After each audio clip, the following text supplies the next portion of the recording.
Welcome to the video series, Getting the Most from Your Mac.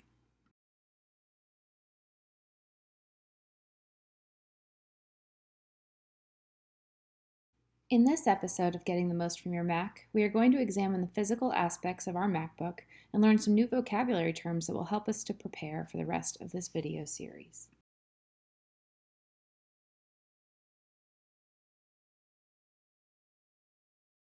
Welcome to your Mac.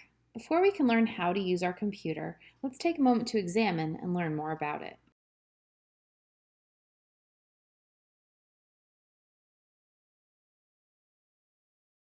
There are a few different models of MacBooks that we offer within the district. Based upon the age and the model of your MacBook, you may notice some slight differences between your computer and the images shown in our video. But please understand that today we are going to review components and features that are common in all Apple laptops. I would like you to take a moment to identify which model of MacBook you are currently using. Please pause the video to compare your computer to the ones on this slide. Once you have identified which MacBook you are using, please resume the video. As we examine our MacBook today, we will be reviewing some common components and introducing you to some new vocabulary. As we review each component, feel free to pause the video and take a look at your own laptop to ensure that you are following along and can find these components on your Mac. When you are ready, simply press play to continue on with the video.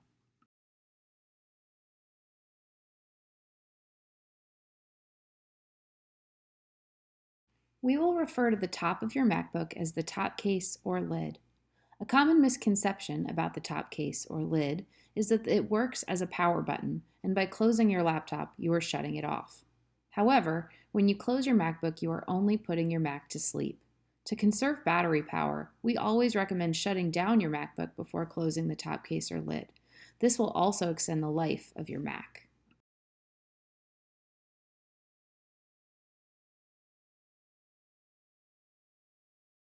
This is the power adapter. The block or brick-like part of the power adapter has a removable corner that allows you to plug it into the wall. The reason this piece is removable is to allow you to add an Apple extension cord or other power connection types in the case of international travel. Sometimes you'll notice that the power adapter can get very hot when in use. In this case, you should unplug it and let it cool down. Please note that you should not leave your MacBook plugged in at all times. This is neither good for the battery in your laptop, nor is it healthy for the power adapter. Please note that the end that connects to your computer may vary based on the age and type of MacBook you are using.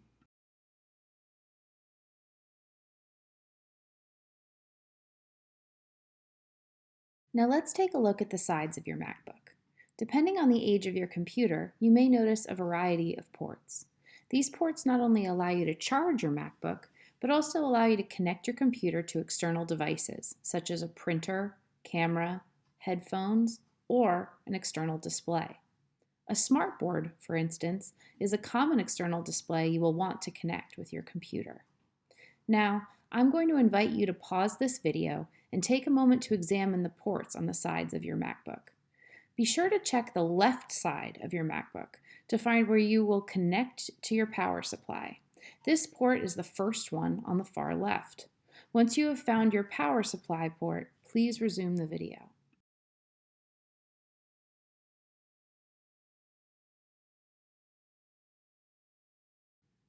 If you observed that you have very few ports on the sides of your computer, you have one of the newer MacBooks. You will need to use a dongle or adapter to have access to the ports you need. As you can see, the white dongle shown here has 3 ports: a power supply, HDMI, and USB. If you have this type of MacBook, a dongle should have been provisioned for you. Additionally, you will notice that on the right side of your MacBook, there is an audio jack so that you can use headphones or connect with external speakers.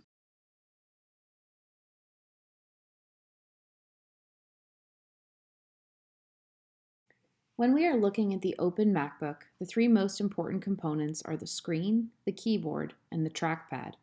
Over the course of this video series, we will be showing you different strategies to use the keyboard to streamline your workflow and enhance your productivity. You will notice that your power button is in the upper right corner of your keyboard.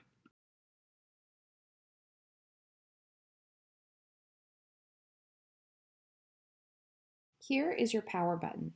This is how you turn on your Mac.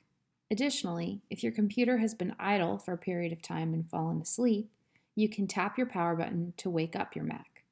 Last, if your computer has crashed, you can hold the power button down to restart your computer. Once your screen goes black, you can release your power button and the computer will restart in a moment.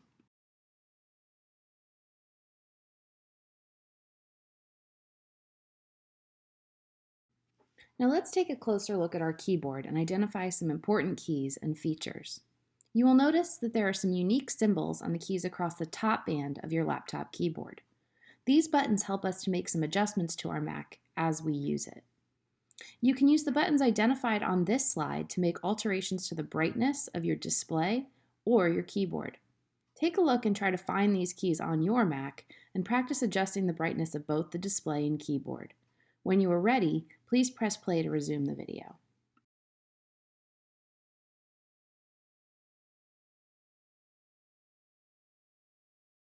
To the right, you will notice 3 buttons with the speaker icon on them. These buttons allow you to adjust the volume of your audio. You will notice that the first one is the speaker icon by itself. This one mutes the audio. The 2 to the right with the sound lines will allow you to lower or increase the volume. These buttons are particularly important when engaging in a video conference, as they will allow you to improve the audio in your meeting to better hear the other participants. Take a minute to identify these keys. When you are ready to move on, please resume the video by pressing play.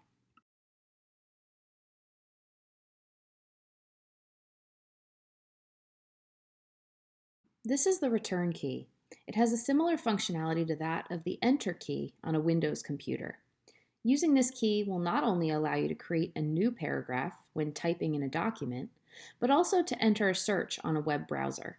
This is something that you can do to save time, as it can save you the trouble of navigating your trackpad to press the search or OK button.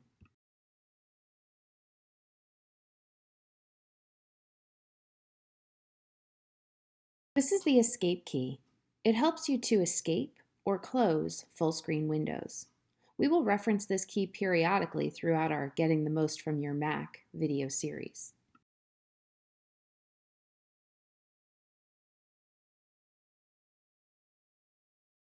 In a future video, we will be exploring different key combinations that will provide shortcuts and special actions. These are some important keys that we will reference often in our video series, as they can be used in combination with other keys to perform these special actions.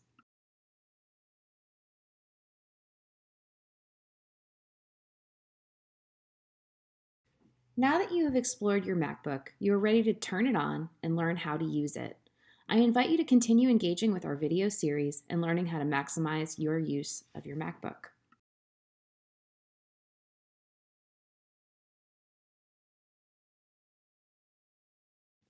Don't forget to visit our Digital Tools for Learning website. Choose Apple Tools to see additional videos in the series, How to Get the Most from Your Mac.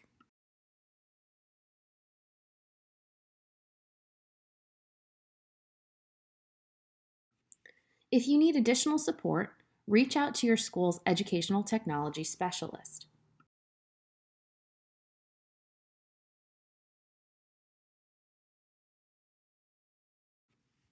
Thanks for joining us today, and see you next time.